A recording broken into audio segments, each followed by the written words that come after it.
Hey, what's going on, guys? It's Steve.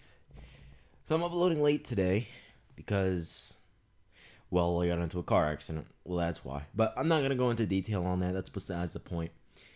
Chris Paul supposedly is heading to the San Antonio Spurs. Well, thinking about heading to the San Antonio Spurs. I'm not sure how I feel about that, man. It's gonna be real weird seeing Chris Paul in a Spurs uniform, but it would be the right decision, okay? Because there's no guarantee Carmelo Anthony's gonna go to the Clippers. He most likely will go to Cleveland. Well, it all depends on who wins the finals this year. If the Cavs win, Melo's gonna go to Cleveland. I mean, if the Cavs win, there's a higher chance Melo won't go to Cleveland. But if they lose, Melo will most likely go to Cleveland. But Chris Paul, I was honestly, I was thinking more of him going to like the Pelicans with Anthony Davis and DeMarcus Cousins, because you know that they're younger. I mean Kawhi's pretty young as well, but the team is just younger. Drew Holiday, he can come off the bench. He used to be an all-star player if he takes less money. Play with Anthony Davis, DeMarcus Cousins. You're one of the best point guards in league history, and then you're going to play with two of the best big men in the NBA, both on the same team. I mean, I thought the Pelicans would be a better choice, but if he chooses San Antonio, that would be a great choice as well because Kawhi Leonard has taken such a huge step forward. I mean, golly, him and Chris Paul would be ridiculous. Now, in terms of is it a good fit, I don't know, man, because Kawhi, I mean, he's pretty ball dominant. He's become really, really ball dominant, but Chris Paul is also ball dominant. So Kawhi's gonna have to get used to playing off the ball, and then Chris Paul's also gonna have to used to not having the ball in his hand as much, because when he did have Blake Griffin, you remember Blake Griffin was a big man, so he didn't really dribble the ball up the court or set plays like Kawhi does. So it'd be a different situation.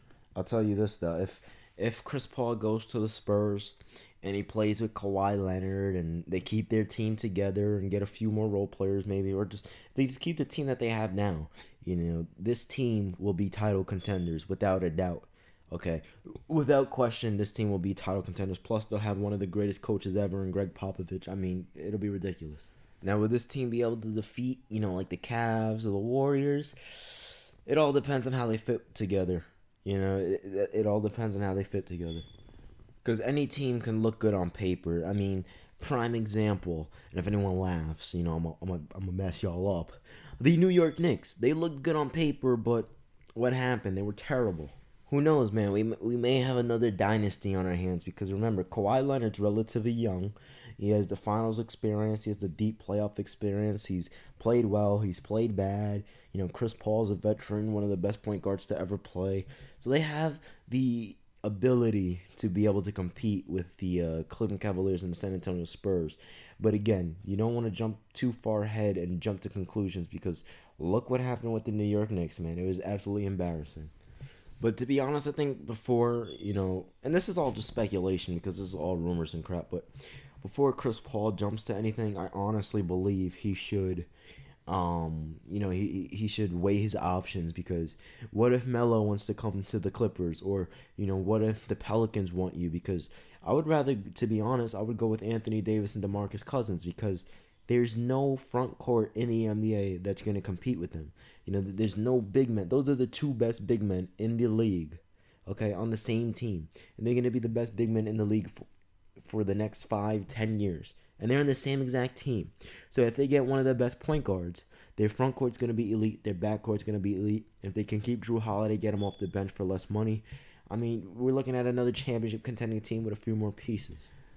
So I don't know, man. I think Chris Paul, he should really weigh his options because he has more options than just the Spurs. But the Clippers are a def no-no. The only chance, the only way he should stay in Los Angeles is if Carmelo Anthony goes there. But if he doesn't, he definitely. So you got to talk to Melo because he probably already did. But you got to talk to Melo, see what's up with him. And Melo's probably waiting for the finals to end anyway. But you don't even have to make your decision because free agency until July. So just weigh your options. But as of right now, if I had to choose between the Spurs and the Pelicans, I would honestly choose the Pelicans because it's a better fit. You can be ball dominant. You're going to have two of the best big men in the league on the same team. That roster is going to be stacked. And then you just get a few more role players. I mean, there's no one going to be able to compete. Anyway, man, I'm out. Peace.